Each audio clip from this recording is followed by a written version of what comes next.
What we'll do is, since the book is so dense, and especially the outset of the book, the first chapter is so theoretically sophisticated, what we'll do is we'll begin with the closing part of the book, part 8, the part that's called the so-called primitive accumulation.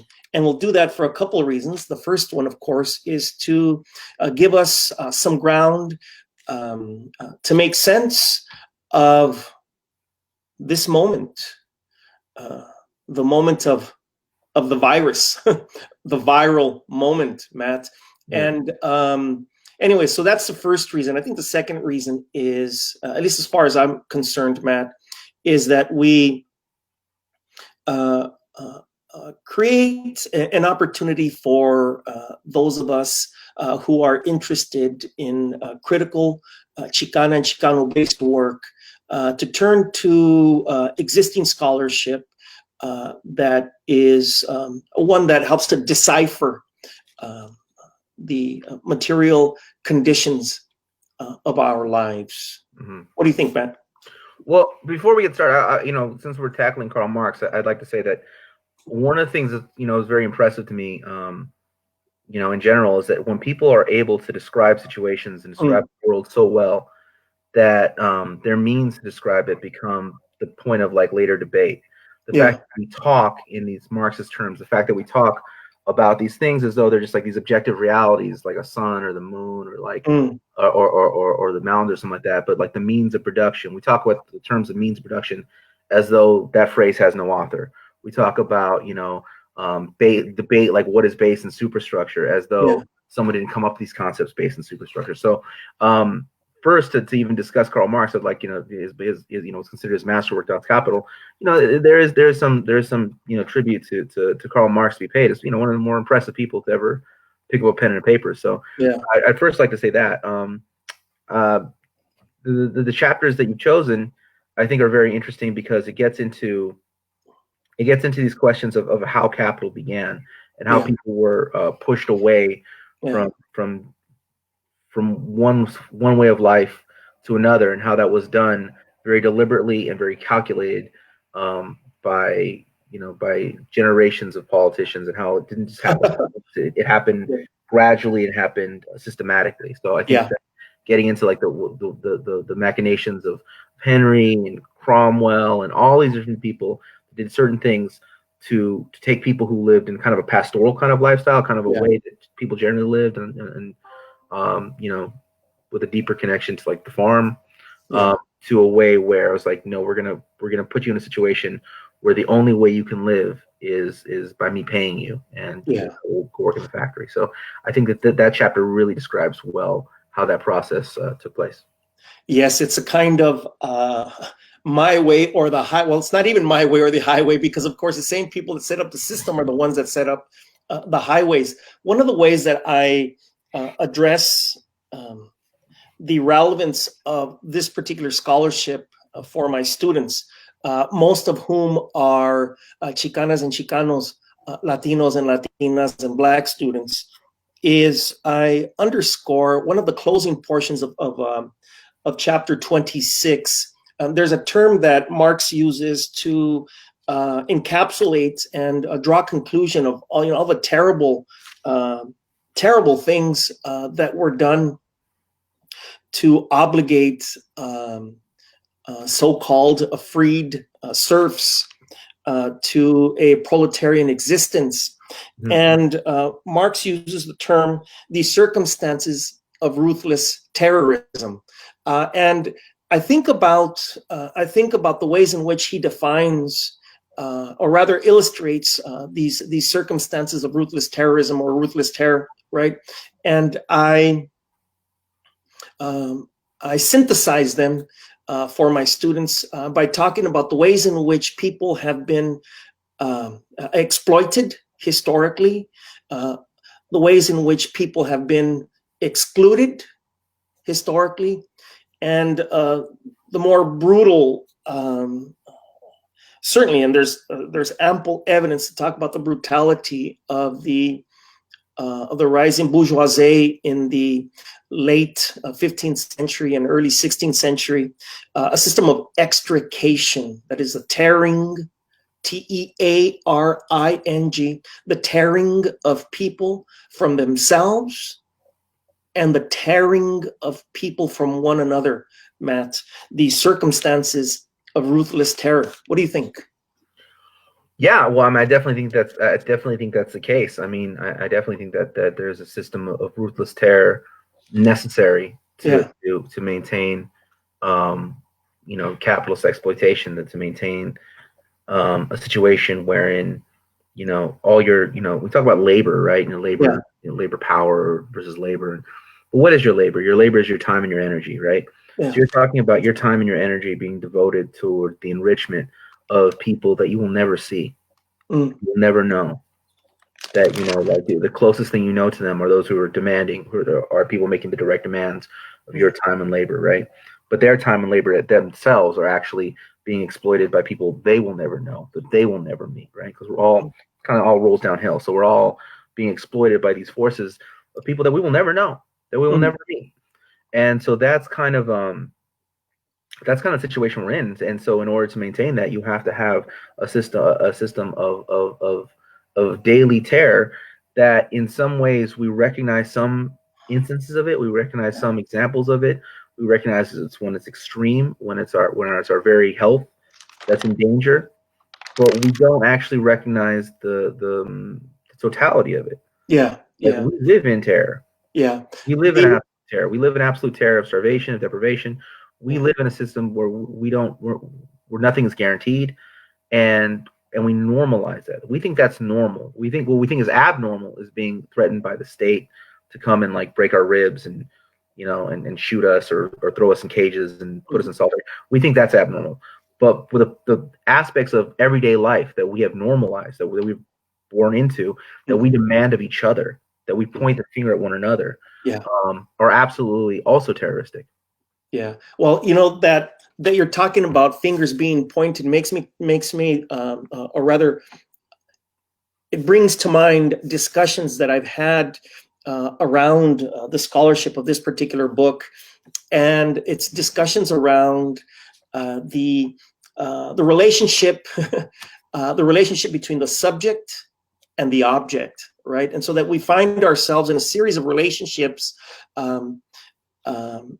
in society, again, like you say, relationships with people that we don't even know, people that we don't even see, but that we're still connected to by way of the economic circumstances, such that, not only are we the objects of somebody else's supervision, right? But given the obligations of the economy and of society upon us, we reproduce, that supervision in the relationships that we have with others, so that we are simultaneously the supervised, the objectified, and the supervisors, the subjects, right? But really what we're doing along the way, and hopefully we'll be addressing this throughout our conversations as far as this particular book is concerned, Matt, what we're doing along the way, of course, is propelling that stone, that Sisyphean stone, up the mountain, interminably, as Marx says. Right. Well, I think the most important thing to do, though, when reading Marx is to actually not just look at, the things he's, especially with the historiography, it's not just to look at like what he's teaching you about what was happening in 1800s Europe. It's actually to like just find the patterns that he's describing. Because when we're talking about the era of primitive capitulation, I mean, if you look at the history of capital in the 19th and 20th century, when it spread throughout the world, not just in the early 16th, 1700s when it kind of in England, but when it spreads throughout the world, what we're looking at over and over and over again is this pattern of rural to urban migration. Now, obviously, when he's describing, it's not rural to urban migration. He's actually describing the rise of the urban life, right? Because the whole world is rural until somebody makes a portion of it urban. But but what we're talking about, if you look at like throughout world cinema, throughout the history of literature, there's always like this trope of someone getting on a train, leaving the farm, going to the city for a better life.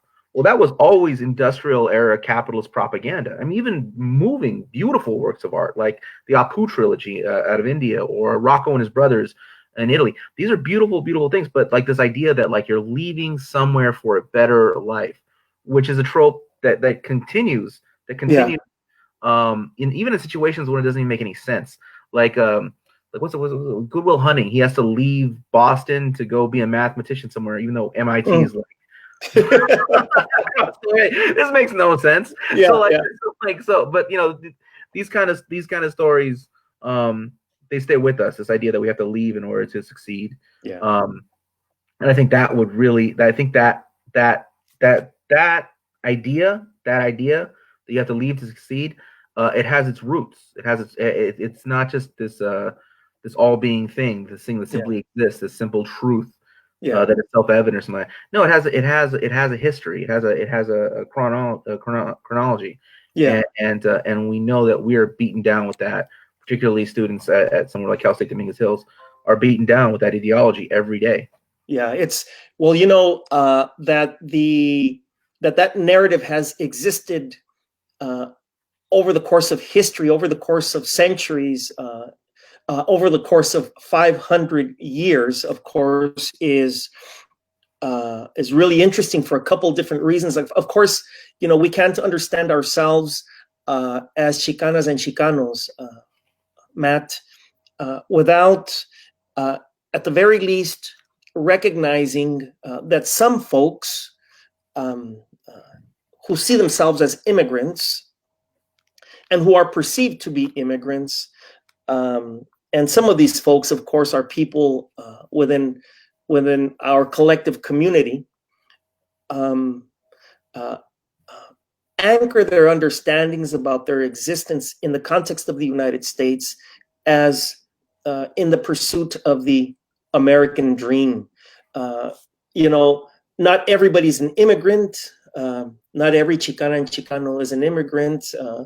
In fact, some folks argue that none of us are immigrants, and I'm particularly partial to that particular logic. But be that as it may, for the moment, also important to recognize that what Karl Marx does at the outset of this particular part of the book, in chapters 26 and 27, is that he links the rise of capitalism to the same moment in history that the continent that we come to call America is colonized, the late 15th century and early 16th century. Yeah. So yeah, I think when we're talking about the question of immigration versus migration versus, you know, like the borders crossed us versus, you know, like the entire Western Hemisphere is a you know, as a colonial settlement. Yeah, I tend to agree with all of that, but I think that, but when we're looking at like just day-to-day life, if you move from, you know, Detroit to Denver, or if you move from LA to Vegas, right? Work, you're still migrating on the basis of work and labor, right? So like that's getting it back to that. I mean, like, and there's the big ideas and the big concepts and the things that are just and right in this world. I agree with everything you're saying, but I also think that when we're just day-to-day, down-to-earth kind of things, when we're talking about moving around, so you can move around, let's say you can move around Mexico. If you're looking for a job, you're looking for a job, you know? You can move around US. If you're looking for a job, you're looking for a job. So I think that when we look at these things, we can look at these huge patterns of migrations. And for the populations we're talking about, you know, we talk about like people moving from Mexico, we talk about people moving from El Salvador, people from moving from Guatemala, people from moving from Central America, you know, the Caribbean coming into the East Coast. And you can look at like one of the biggest, probably most examined things is actually the Great Migration of African Americans from the South into the northern cities, and how that reshaped America. And you see that, you know, that you see that the manifestation, you see like all the different things that came about because of that, in the way that cities are currently set up. So I mean, there's a lot to be said about this question of how things of the movement of people, and why they moved, and the economic drivers behind it. Because what people really don't, what people kind of like forget is that so much of the Great Migration, a lot of that had to do with the mechanization of the of the agriculture in the South. Yeah. And that had to do a lot of the kind of the automation and mechanization of that. Because before that, you had a system of like debt peonage where like people were being kept to the land and being forced to stay through a series of cruel political maneuverings and chain gangs and vagrancy law. And then all of a sudden, a lot of that started like tapering off because people that were stuck to the land, at gunpoint were now being told to leave the land at gunpoint, right? So then you get like these huge migrations into different cities, and then they end up, reshaping the people end up reshaping the cities and political struggles there. The struggle to get into the city, right? The struggle to get into these labor, the struggle to get into the factory. Yeah. Well, that you're shedding light on this particular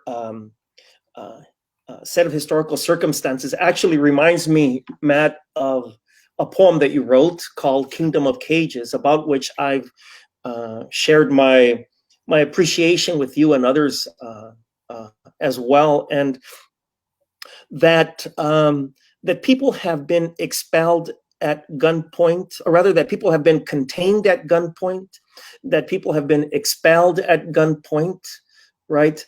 And that along the way of their expulsion, they have been supervised, monitored, and certainly patrolled at gunpoint, right, until their subsequent and eventual containment, again at gunpoint, is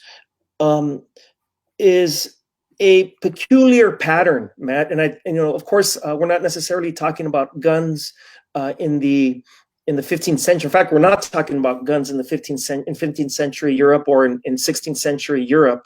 We're talking about other forms of terror and terrorism, right, that is inflicted upon workers who are obligated to leave the farm and to leave the farm for the mining ventures and mining projects and the pastoral projects of folks in Europe in the 16th century. But that kind of industrial capitalism or burgeoning industrial capitalism that begins to take shape in Europe at that particular time reproduces itself, across the planet, around the planet. And today, of course, as you mentioned, Matt, we know about comparable and corresponding practices that were taking place in late 19th century United States, early, and even up until the mid 20th century United States, where we can use this historical pattern to understand what we now call the Great Migration, and use it also to understand the patterns of expulsion from even rural places in Mexico, rural places in Latin America, where post 1994, with the North American Free Trade Agreement, right, where the commons, the ejido system in Mexico in particular, right, is increasingly privatized, is increasingly contained within a contemporary neoliberal economic project. And of course, we'll be talking about the term neoliberal economic project later as the discussion proceeds. But anyway, what an interesting pattern and perspective from this particular book to understand the patterns of ruthless terror inflicted upon. Absolutely. And it's almost impossible to. I mean, like when we start getting the question of Mexican labor or Mexican descent labor or Mexican/Latino labor, I mean, it's impossible to think about the development of the Sun Belt without discussing the effects of the Bracero program, the effects of having people come in. It's happening at the same historical moment. Well, it happens at the same historical moment, and not by coincidence. Yeah. And not by coincidence. I mean, how is it that, if you look at the populations of places like Phoenix, just cities throughout the Southwest, Phoenix, Albuquerque, obviously the big one being Los Angeles. If you look at the growth of these areas, of these areas, they don't explode until the 30s, 40s, 50s, right? That's Yeah. when they start really, really moving. The number starts moving up, up, up, up, right? And so that doesn't just happen randomly. It doesn't happen by accident. It happens Yeah. with a class of laborers who labor beneath labor, who like an underclass of laborers. It happens with a destitute proletariat who have nothing to do, who need to sell their labor, who need to you know, this is their means of survival, and that is Yeah. how the rest of society gets built. The so-called, in the United States, we have a terrible way of talking about things like middle class and this and that, Yeah. but that's how we'll just say less destitute proletariat, right, Yeah. are able to have their lifestyle. That's what affords them their lifestyle. Is this kind of like wave of cheap labor. Now, it's true that people, just because people from ethnic backgrounds, certain of them attain certain levels of employment, attain certain economic strata, attain this. By and large, in mass, in the wide majority of people are poor, and are the working poor, right? Yeah. And so the working poor, provide the kind of base so that everyone else can do the jobs, and and feed the economy at the level Yeah. and Yeah. strata they're at. Yeah. So I think that, but you cannot divorce the rise of the so-called Sun Belt, or the development of the Sun Belt, from specifically the Bracero program, right? And it's harder to trace than the Great Migration, because unlike the Great Migration, where people were here, right? The Braceros were here then gone, here then gone, here then gone. I mean, Yeah. that's what you have politically. What you have, the Bracero program occurs at the exact same time, or overlaps with Operation Wetback. You have a level of mass deportation going on the same time as people being brought into the country, Yeah. right? So why is this? Well, if you look at the combination of the two, it's not just that they're randomly bringing people in and then randomly pushing people out. What we're talking about here is control of labor. Yeah. We want to bring you into work, and we want to put you in these work camps. We do not want you leaving the work camps and just like starting life in society, in general society. Yeah. So that's why Operation Wetback and the Bracero program overlap. Yeah. Yeah. It's kind of it's the containment about which we learn in this particular section of the book. So that there are these practices of expulsion, extrication, Matt, and I'm talking about, like, removing body parts when not removing people from one another. There's something going on, as well as Marx lays out in chapters 26 and 27, the ways in which the burgeoning bourgeoisie usurps the power and authority and over the church. Mm-hmm. And as we summarized a few moments ago, the ways in which they set up a burgeoning industrial system in Western Europe at that moment in history, a system that obligated proletarians, recently created proletarians, to particular systems of production that were not of their design, that were not of their architecture, if you will, Matt. We can think then about the Great Migration. We can think about the Bracero program. Certainly, we can think about the presence of Mexican origin people in the quote unquote Sun Belt as patterned over a historical a set of historical practices and policies, even, right, that have their origin in 16th century Europe. There's something that I want to bring to mind, and I'd like to get your thoughts on this particular thing. And it has to do with the urbanization of some of these cities that you mentioned. LA, up until the end of World War II, was principally principally an agricultural oasis, if you will. The LA metropolitan, or what we now call the LA metropolitan area, was a place where, was essentially an agricultural economy. even a movie industry economy. But by the end of World War II, and then even leading up until the end of the 20th century, 50 years, we can say for 50 years, the city becomes an urban hotbed, an industrial hotbed up until the late 70s even, and towards the beginning of the 80s. Of course, over the last 20 years of the 20th century, those 50 years experience a denouement, a transformation to what some have called the post-industrial economy. I don't know. Yeah. Before we talk about all that other stuff, what do you think? I'm really interested. I mean, like, I think one point I feel I've completely just like missed. I mean, when I was talking earlier about the Prado program, that's I think that's what we talked about, that was true. But if the reading of this primitive accumulation, I mean, it really describes the Chicano condition in the United States very, very accurately, and more accurately than it describes many groups, actually, when I think about it. I mean, it describes everyone pretty accurately, but the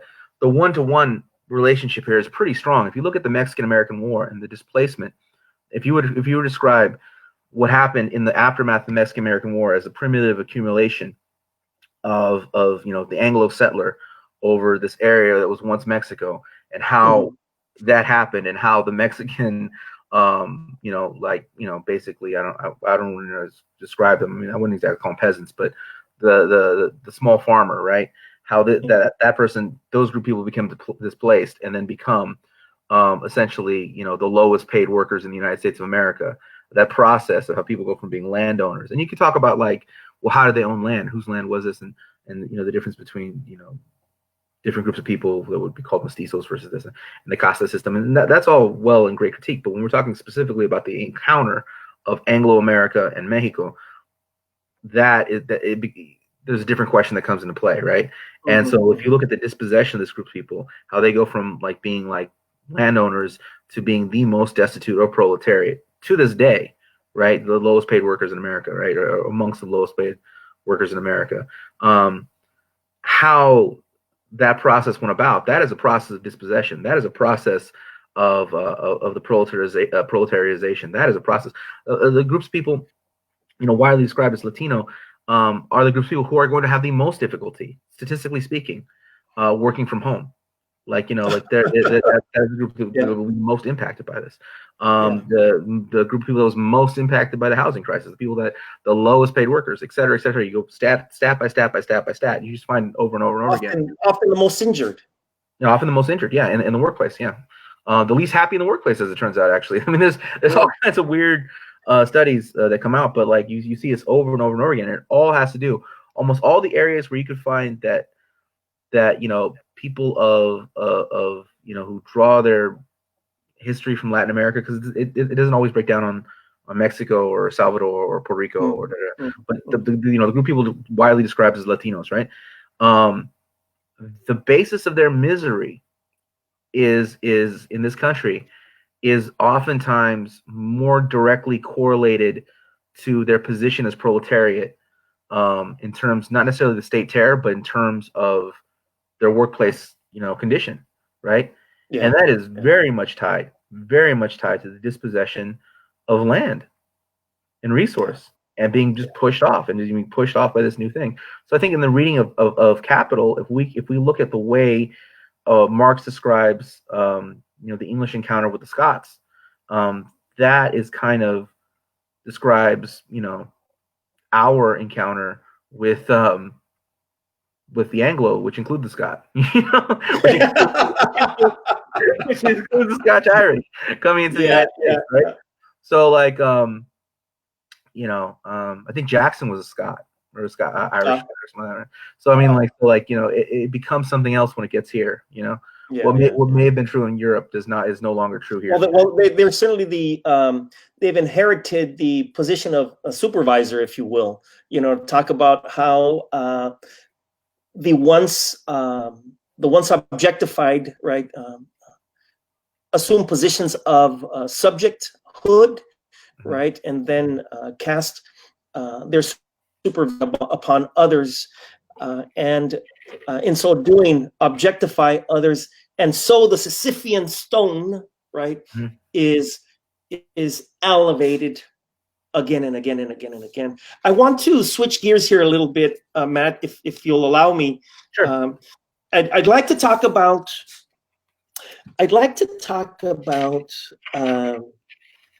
the transformation,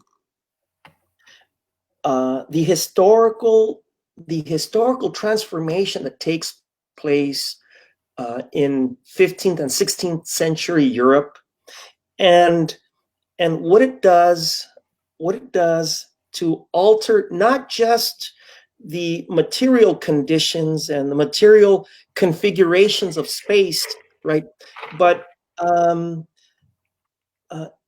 to talk about one of two things.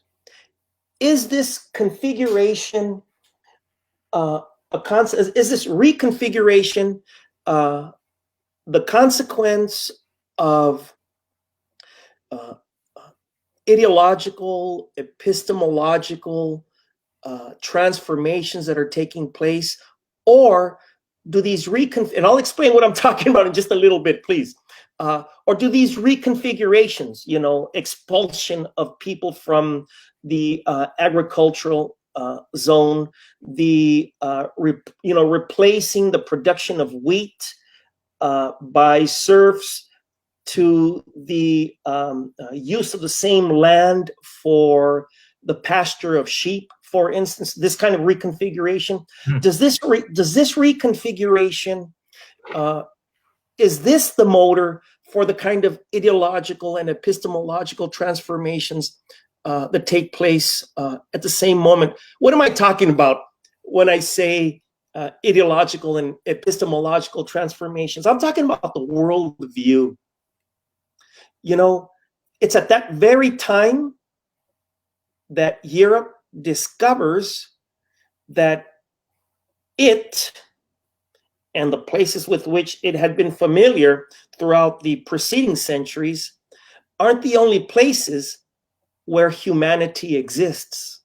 In fact, there begins discussion that the earth is not the center of the universe, that Europeans and those people who come to call themselves white eventually, to distinguish themselves from the people that they encounter in the American continent, they discover that they're not the only ones.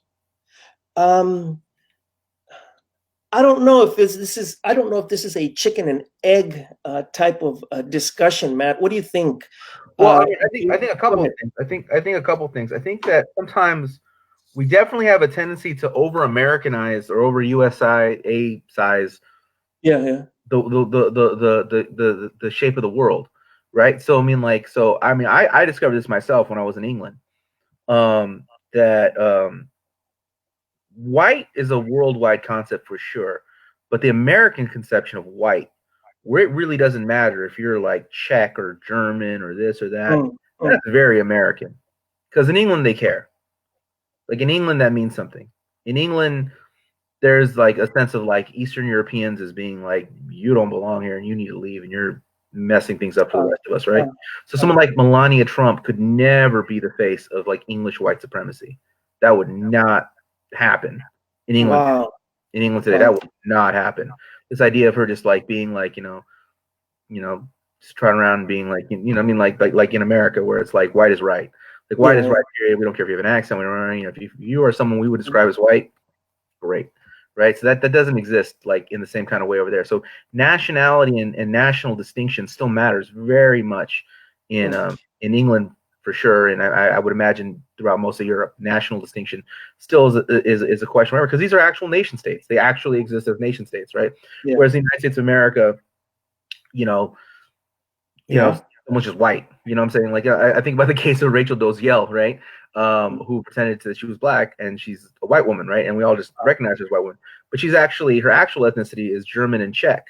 And that means nothing in the United States today. That means nothing, right? But that still means something in Germany. And that still means something in Czechoslovakia or the Czech Republic. right? Mhm. There's still a memory of like Czechoslovakia.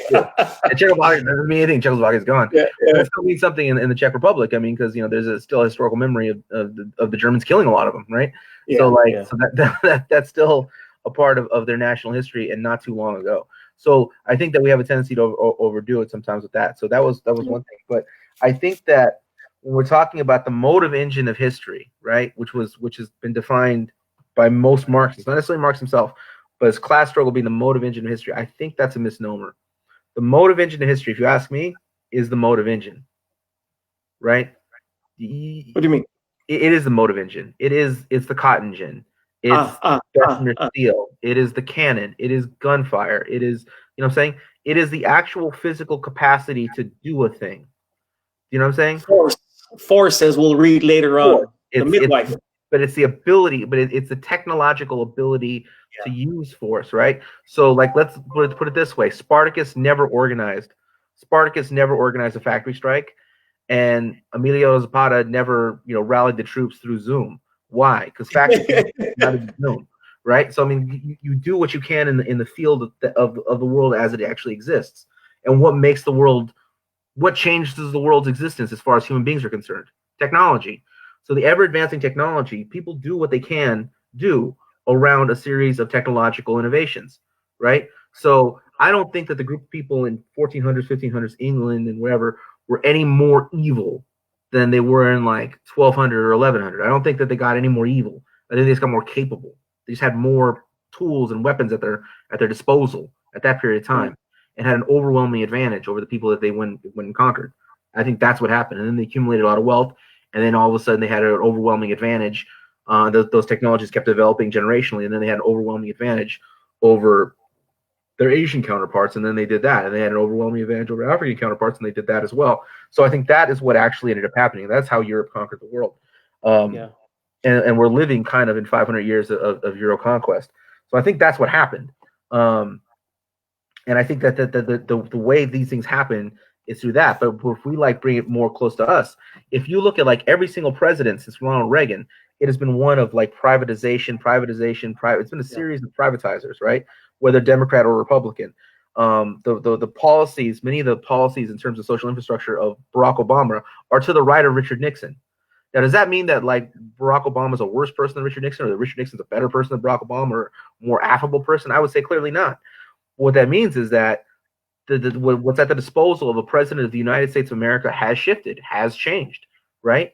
And so, like, I would look at like Ronald Reagan as a microchip president. We're talking about someone that came about at a time when automation began to wipe away factory work. Well, under those conditions, you can start destroying unions. I don't think that Richard Nixon had any less desire to destroy unions than Ronald Reagan. He didn't have the capacity. He didn't have the capacity, right? And so now that you have a situation where you can automate factories, you can move more towards these type of things that we're doing right now, do that to the classroom. So that's a threat to your job. You have all these different kinds of technological capacities to break labor power that did not exist in the late 60s and early 70s. And many of them didn't exist until the 2000s. I mean, it's an unfolding process. We're moving more and more towards automation, and more the automated production, more and more the ability to use technology in a way that means that labor is becoming more superfluous, right? Certain types of labor is becoming more and more superfluous.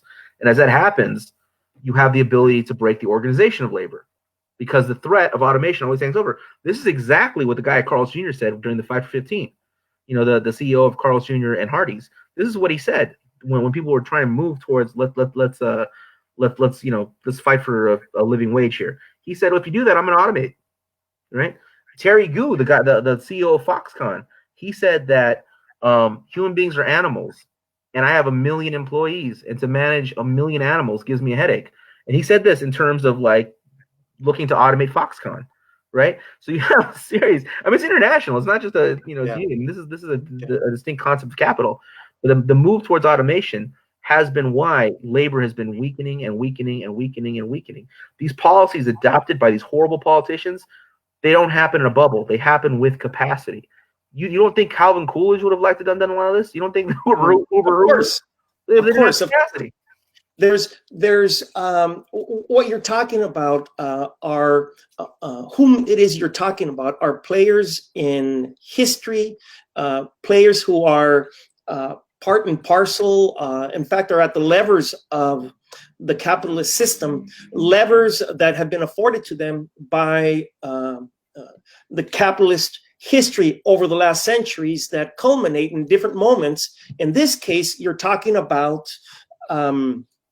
people who, well, maybe they're no longer at the levers of capitalism. Now they're at the buttons and the keyboards of capitalism, doing what capitalism has been doing, since its existence as a project of transformation of society. It's very interesting that you're talking about this. I had a conversation with my son the other day about the superfluousness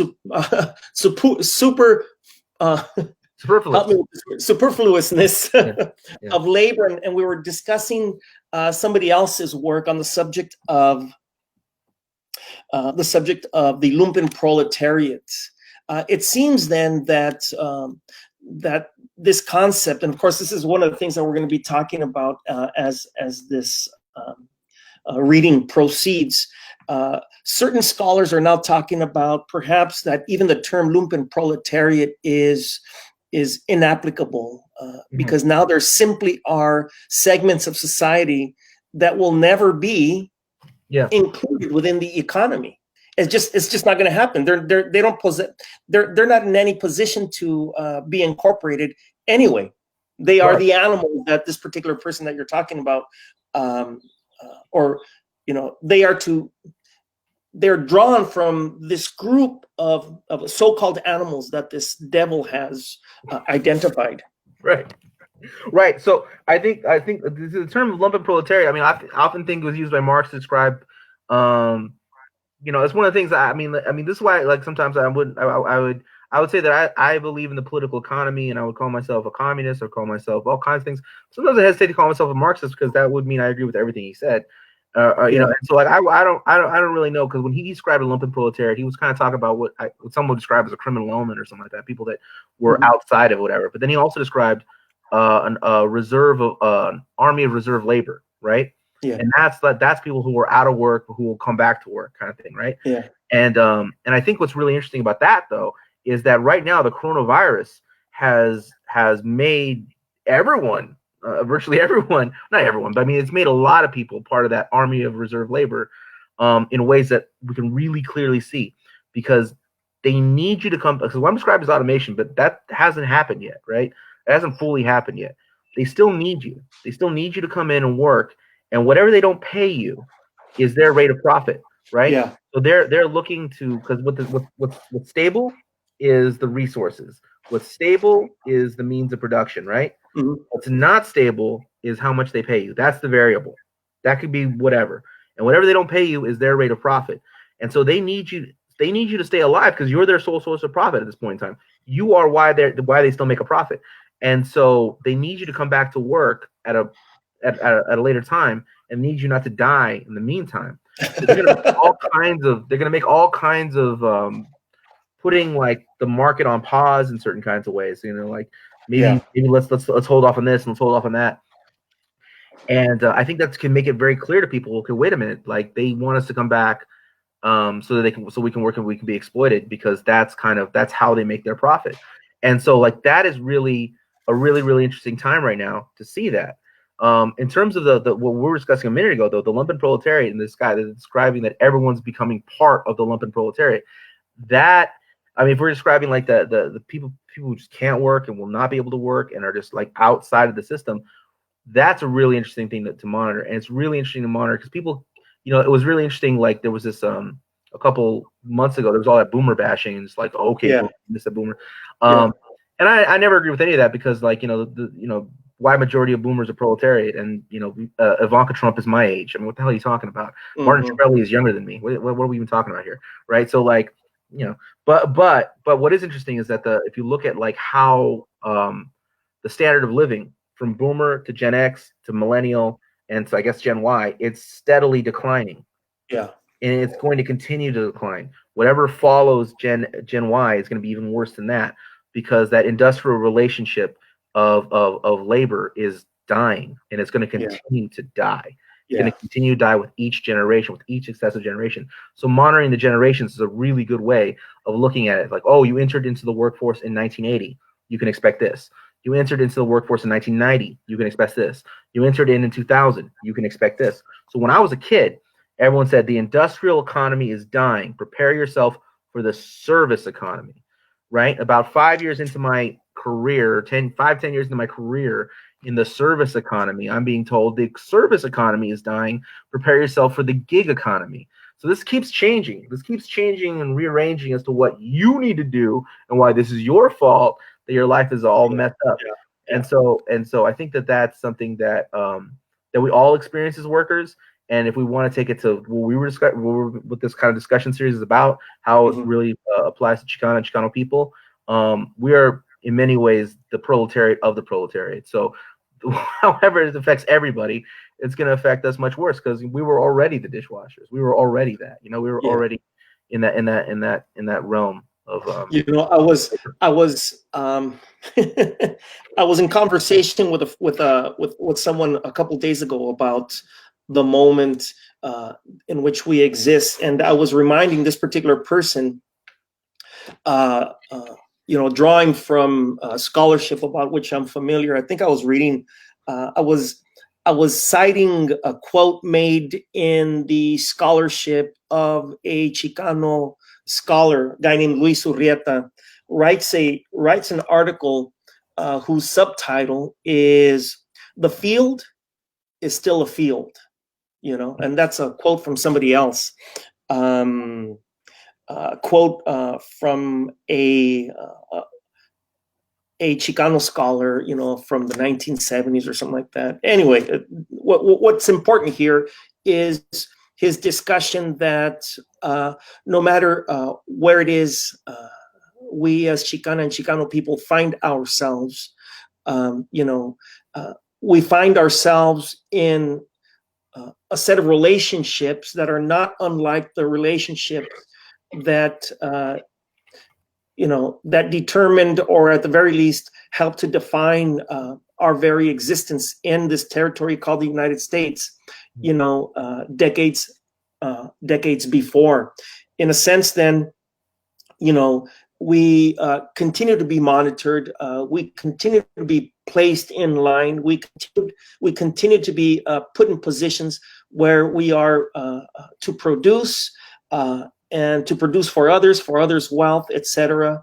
And so the things that you're talking about remind me of this particular quote, and to think about things a little more sociologically, if you will, help to shed light on the relevance and the pertinence of this particular book to understand what some sociologists have called the secondary labor market.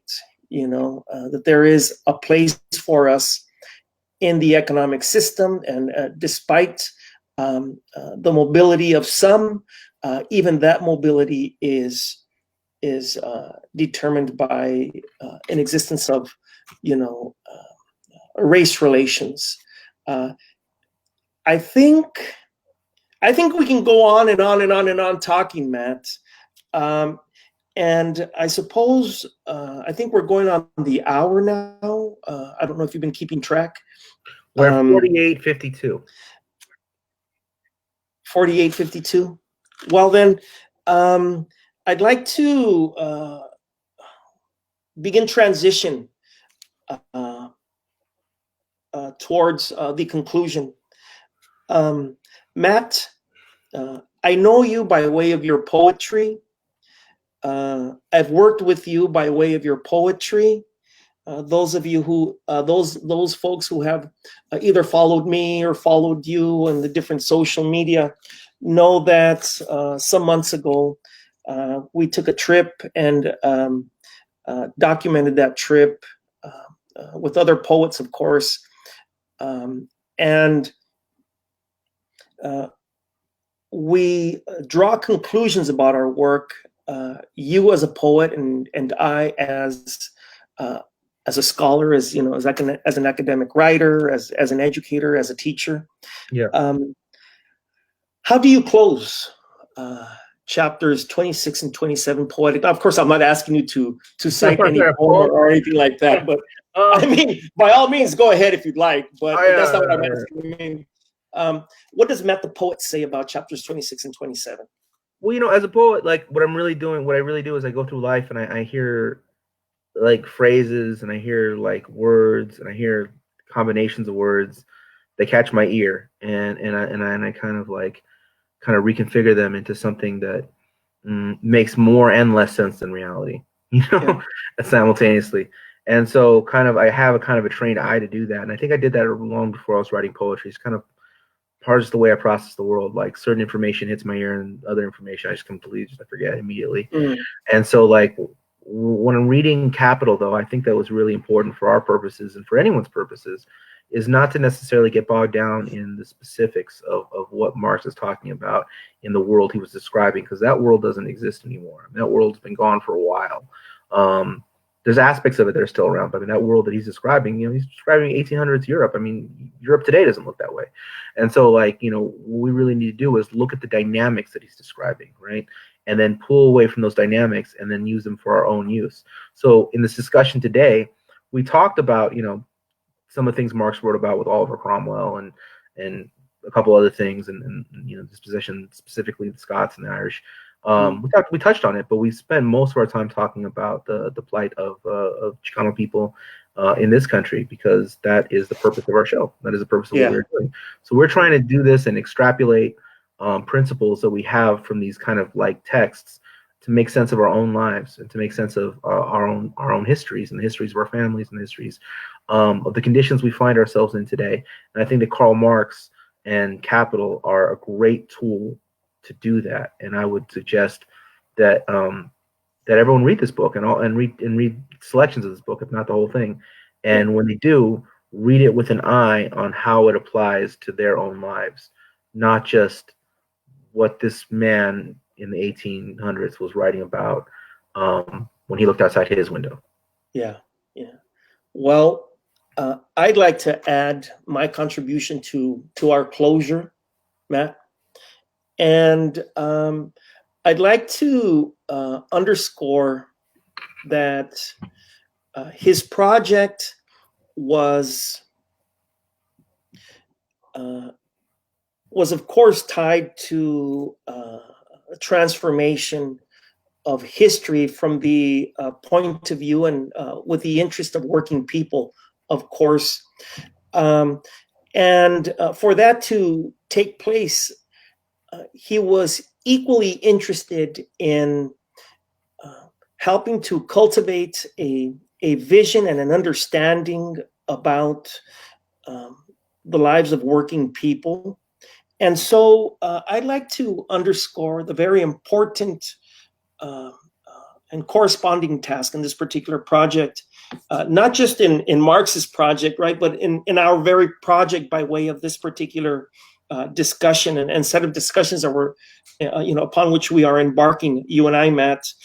And that is one where folks examine existential questions, where folks that are questioning the conditions of their lives, folks that are questioning their very lives, folks that are questioning how it is their lives have come to be the way that they are, perhaps pay attention to the viral incursions on our lives, that we understand, right, that that our understandings even need to transform, so that the material conditions of our lives, experience corresponding transformations, and necessary ones, right?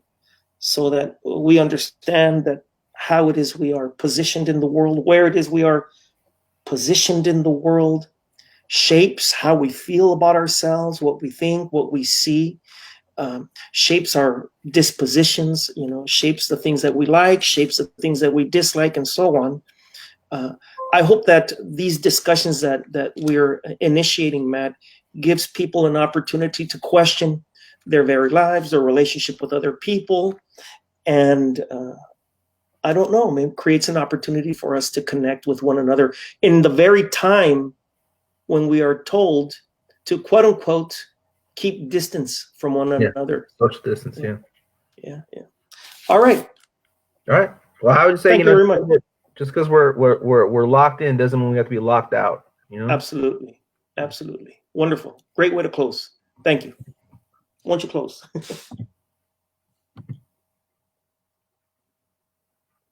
Close.